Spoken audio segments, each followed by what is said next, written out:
नमस्कार साथियों, मैं अमिता सिंह, प्रवक्ता शिक्षा शास्त्र, जिला शिक्षा एवं प्रशिक्षण संस्थान मथुरा से। आज हम एक अत्यंत महत्वपूर्ण प्रकरण पर चर्चा करने के लिए यहाँ उपस्थित हुए हैं, जो डीएलएड सेकंड सेमेस्टर में मध्याह्न भोजन योजना के नाम से जानी जाती है। साथियों, जैसा कि विदित ही है कि हमें स्वतंत्रता प्राप्त किए हुए काफ़ी समय हो चुका है। हमने काफ़ी तरक्की की है, हमारा राष्ट्र नित नई उन्नति के शिखरों की ओर बढ़ रहा है। परंतु जब हम ग्लोबल हंगर इंडेक्स की तरफ देखते हैं, 2018-19 की रिपोर्ट ये बताती है कि 117 देशों की सूची में हमारा स्थान 102वां है। तो हम अपनी तरफ वापस देखने को मजबूर हो जाते हैं और हम पाते हैं कि भारत जो लगातार तरक्की की ओर बढ़ रहा है, आज भी उसके पांवों में भूख की बेड़ियां उसके मार्ग को अवरोधित कर रही हैं। दूसरी तरफ WHO की जो रिपोर्ट्स हैं वो बताती हैं कि विश्व में कुपोषित बच्चों की संख्या का 1/3 केवल भारत में ही निवास करते हैं। यानी लगभग 46 मिलियन बच्चे जो हैं भारत में ऐसे हैं जो कुपोषित हैं। भूख एक ऐसी समस्या है जो अनेक बीमारियों को जन्म देती है। ये न केवल शारीरिक वृद्धि को अवरोधित करती है, अपितु मानसिक एवं बौद्धिक विकास की संभावनाओं को भी क्षीण कर देती है। इस समस्या को हमारी नीति नियंताओं ने बहुत पहले ही भांप लिया था और इसीलिए एक महत्वपूर्ण योजना की शुरुआत की गई, जिसको हमने मध्याह्न भोजन योजना के नाम से जाना। तो आइए हम इसके बारे में विस्तार से चर्चा करते हैं। इसको समझने के लिए जिन मुख्य बिंदुओं पर आज हम बात करेंगे, सबसे पहले हम बात करेंगे इसके पृष्ठभूमि की। फिर हम देखेंगे कि ये जो हमने योजना शुरू की थी, इसके मुख्य उद्देश्य क्या है, इसके लाभार्थी कौन कौन हैं, ऐसे कौन से बच्चे हैं जिनको मध्याह्न भोजन योजना का लाभ प्रदान किया जा रहा है। इसके बाद हम बात करेंगे कि इस मध्याह्न भोजन योजना के अंतर्गत हम उन्हें क्या क्या भोजन प्रोवाइड करा रहे हैं और उसमें कितनी मात्रा जो है पोषण की उनको सुनिश्चित कराए जाने की जो बाध्यता है उसकी बात करेंगे।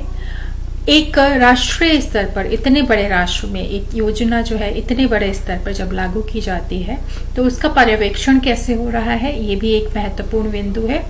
तो मध्याह्न भोजन योजना का पर्यवेक्षण कितने स्तरों पर और किस संस्था द्वारा होता है, इसका वित्तीय प्रबंधन केंद्र एवं राज्यों के बीच किस प्रकार से किया जाता है, इस योजना की कई कमियां हैं जो इसको आलोचनाओं के केंद्र में लेकर आती हैं, उन पर हम चर्चा करेंगे। परंतु इन सब के बावजूद जो मध्याह्न भोजन योजना है, इसने बहुत कुछ भारत के लिए अचीव करके दिया है। इस राष्ट्र की उन्नति में, इसकी समस्याओं के निराकरण में एक महत्वपूर्ण भूमिका निभाई है। तो क्या हमें लाभ हुए हैं इस योजना से, उनकी चर्चा करेंगे।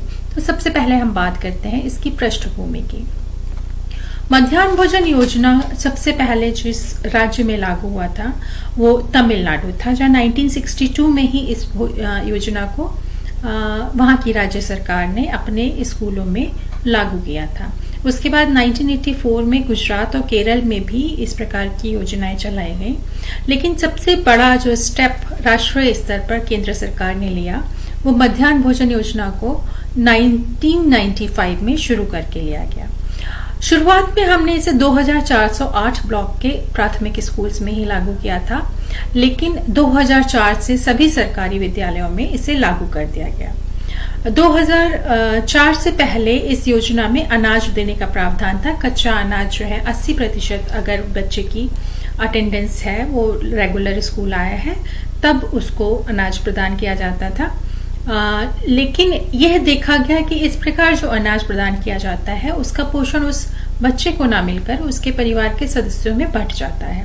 तो इस समस्या के निराकरण के लिए 2001 में सुप्रीम कोर्ट ने यह आदेश दिया कि बजाय कच्चा खाद्यान्न प्रदान कराने के मिड डे मील के अंतर्गत जो बच्चे हैं उनको पका हुआ और गर्म भोजन देने की व्यवस्था की जाए। तो 2004 से ही इस 2001 के आज्ञा के अनुपालन में सभी सरकारी स्कूलों में पका हुआ गर्म भोजन देने की व्यवस्था कर दी गई। इसके बाद अगर हम बात करें 2007 में हमने इसका उच्चीकरण किया और हमने इस योजना का लाभ जो है प्राथमिक स्तर से थोड़ा और ऊपर ले जाते हुए उच्च प्राथमिक स्तर तक पहुंचाया।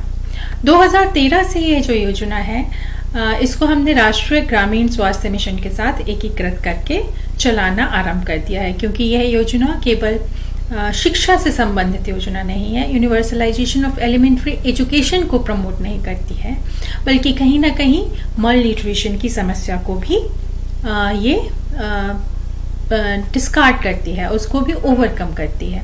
तो इन दोनों ही योजनाओं का जो कि स्वास्थ्य और शिक्षा से संबंधित है, इनको एक साथ एकीकृत करके हम 2013 से चला रहे हैं।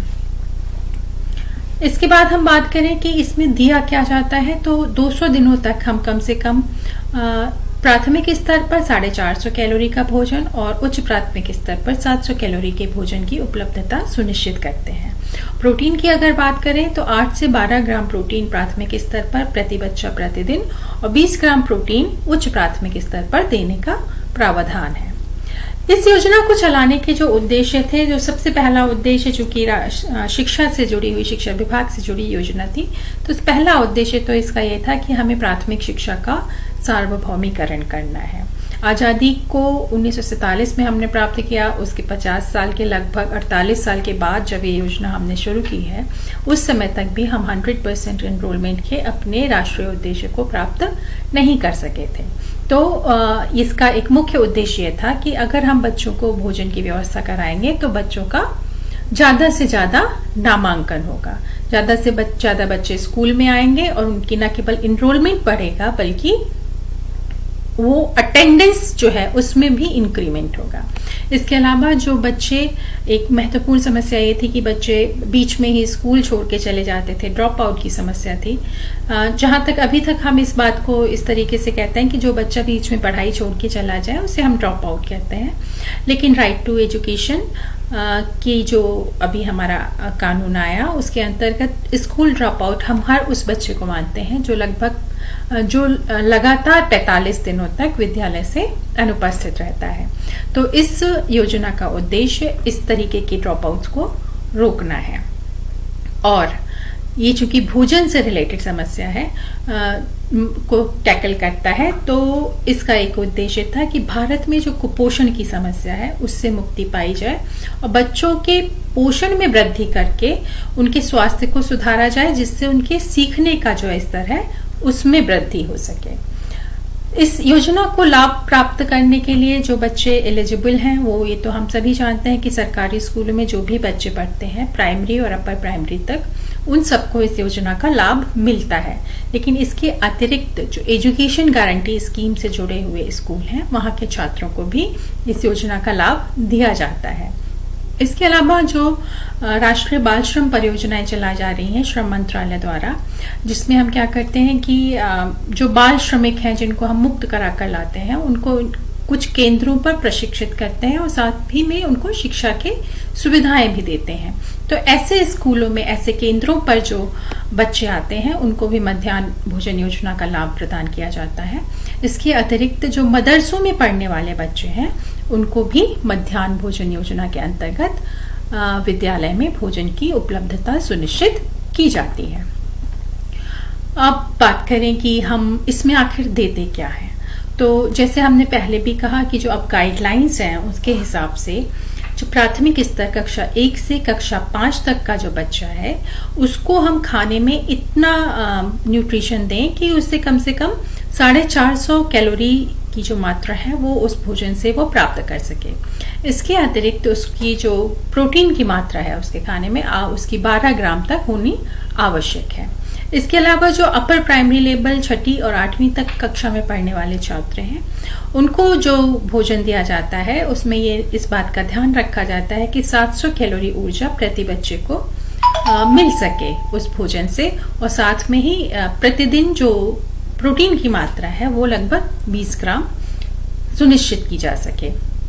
अगर हम अलग अलग देखें कि ये तो हमने देखा मोटा मोटा कि कितना कैलोरी मिल रही है और कितना प्रोटीन मिल रही है, मगर जो सोर्सेज हैं जैसे चावल, गेहूं, दाल, सब्जी, तेल और वसा, जिनसे इस कैलोरी की और प्रोटीन की जो मात्रा है वो सुनिश्चित की जाती है, वो कितना कितना हर बच्चे के लिए हर दिन दिया जाना चाहिए। तो चावल और गेहूं जो है प्रति बच्चे प्राथमिक स्तर पर 100 ग्राम दिया जाता है, जबकि छठी से 8वीं तक प्रतिदिन प्रति बच्चा 150 ग्राम प्रदान किया जाता है। ये चावल और गेहूं जो है वो रोटी के रूप में भी हो सकता है अथवा कभी पूरी के रूप में भी हो सकता है। वहीं चावल जो है वो अलग अलग रूप में, केवल उबला हुआ चावल दाल चावल के साथ, या तहरी अथवा खिचड़ी के रूप में किसी भी प्रकार से, या कढ़ी चावल के रूप में किसी भी प्रकार से बच्चों को दिया जा सकता है। बस हमको प्रतिदिन या तो चावल अथवा गेहूं में से किसी न किसी एक जो चीज है उसकी मात्रा को सुनिश्चित करना होगा, जो कि प्राइमरी पे 100 ग्राम और अपर प्राइमरी पर 150 ग्राम है।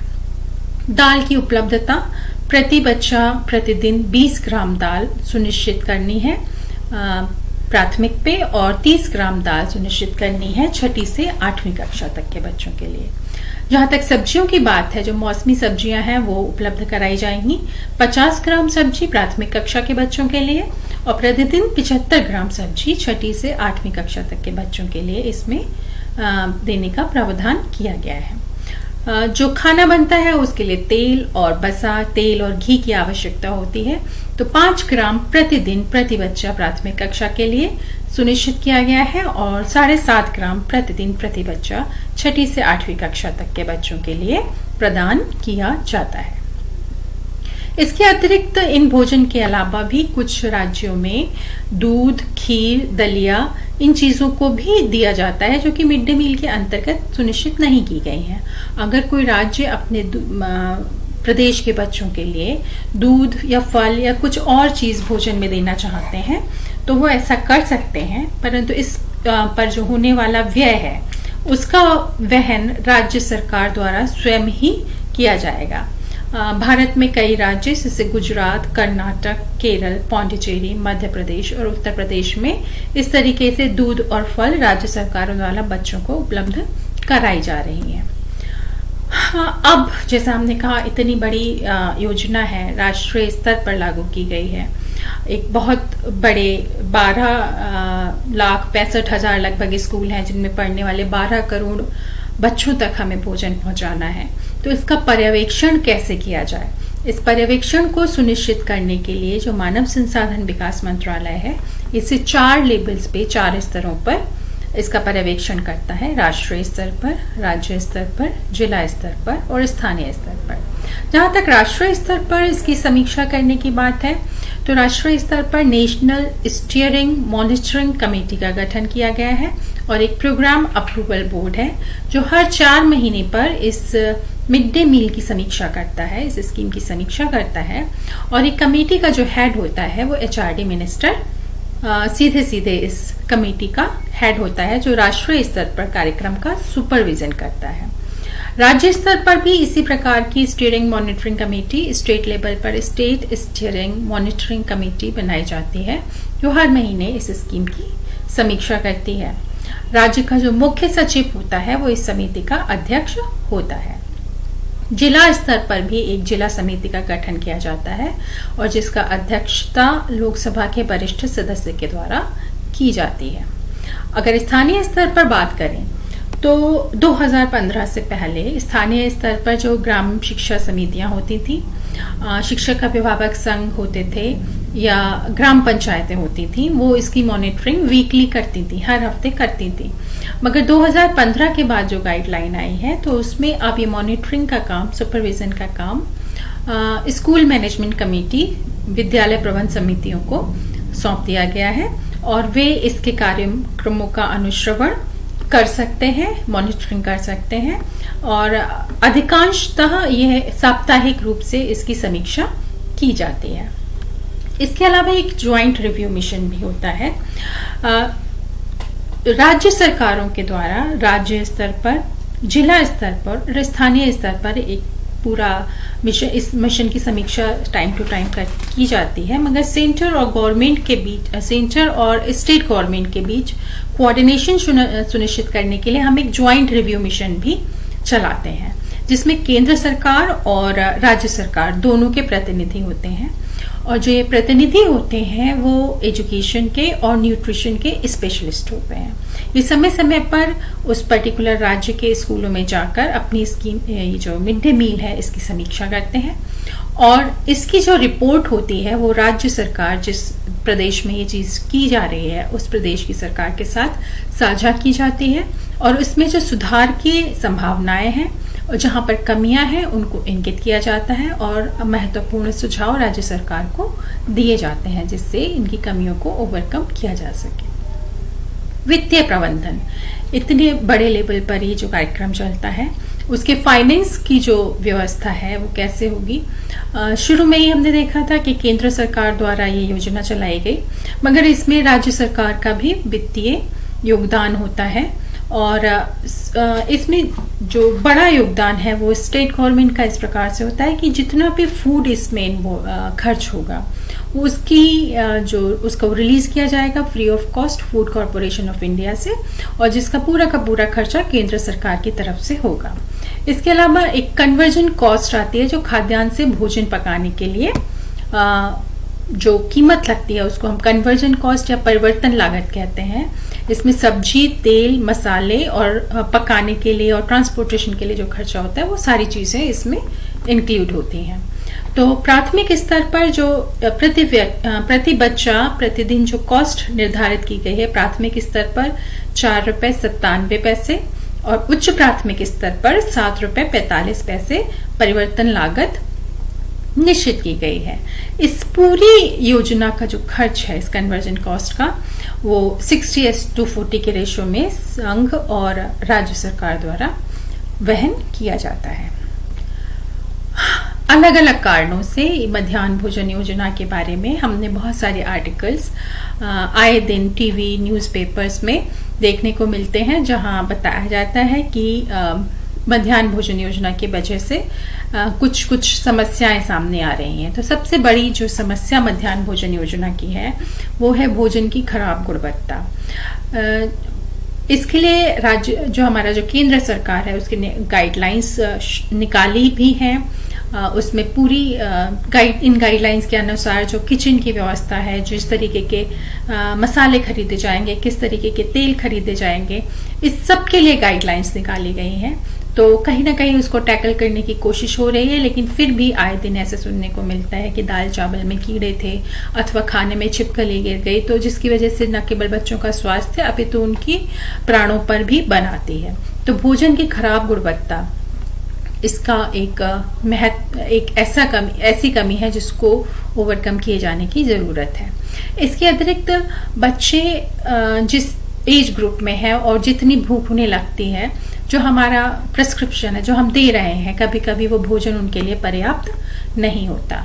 और इन सभी समस्याओं की जड़ में अगर कोई मुख्य समस्या है जो इन सभी समस्याओं की जननी है तो वो भ्रष्टाचार की समस्या है, जिसकी वजह से जो पैसा सरकार द्वारा रिलीज होता है वो लाभार्थियों तक ना पहुंचकर बीच में ही खत्म हो जाता है, जिसका सीधा असर जो है भोजन की गुणवत्ता पर पड़ता है।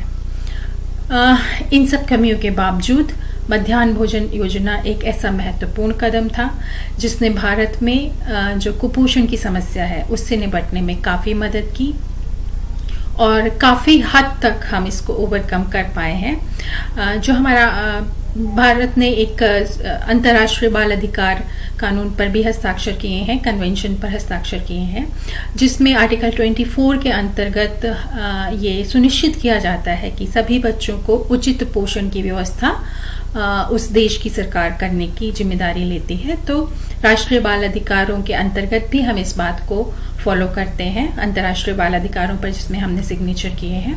तो उचित पोषण की व्यवस्था के लिए मध्याह्न भोजन योजना काफी हद तक हम कह सकते हैं कि सफल रही है। तो बालकों में कुपोषण की जो समस्या है उससे मुक्ति मिली है। अभी इसको और आगे बढ़ाने की जरूरत है, लेकिन एक बहुत स्ट्राइकिंग चीज जो आई वो ये हुआ कि हमने इन जनरल कहा था कि बालकों में कुपोषण से मुक्ति होगी और यूनिवर्सलाइजेशन ऑफ एलिमेंट्री एजुकेशन होगा, लेकिन बालिका नामांकन में वृद्धि देखने को मिली।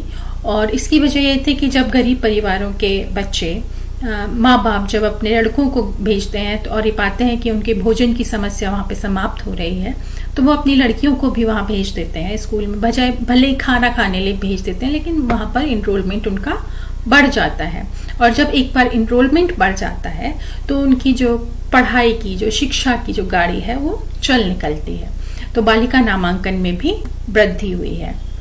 इसके अलावा जो विद्यालय में उपस्थिति होती है बच्चों की, उस उपस्थिति में भी सुधार हुआ है। एक बहुत इम्पॉर्टेंट चीज जो इसमें से, इसको कह सकते हैं साइड इफेक्ट है वो निकल के आता है, वो ये है कि सामाजिक समरसता में वृद्धि। जब विभिन्न जाति, धर्म और समुदाय के लोग एक साथ बैठ के भोजन करते हैं, वो भी एक ऐसी नाजुक अवस्था में जहां पर बच्चों का विकास हो रहा है, उनके परसेप्शंस बन रहे हैं, उनके एटीट्यूड्स डेवलप हो रहे हैं। तो जब वो साथ में बैठ के खाना खाते हैं तो उनमें एक मैत्री भाव उत्पन्न होता है, और जो एक दूसरे समुदाय के प्रति वैमनस्य का भाव होता है वो कहीं ना कहीं कम होता चला जाता है। तो इससे सामाजिक समरसता में भी वृद्धि हुई है। तो साथियों, आज हमने चर्चा की मध्याह्न भोजन योजना के बारे में, इसके विभिन्न बिंदुओं के बारे में चर्चा की, और जहां तक मुझे लगता है इतना काफी होगा। हाँ, एक इम्पॉर्टेंट चीज ये है कि शाला त्यागी बच्चों की संख्या में भी कमी आई है। इसके साथ ही मेरा आज का ये चर्चा यहीं समाप्त करती हूँ। आप सबका मेरी चर्चा में को इतने ध्यानपूर्ण तरीके से सुनने के लिए धन्यवाद।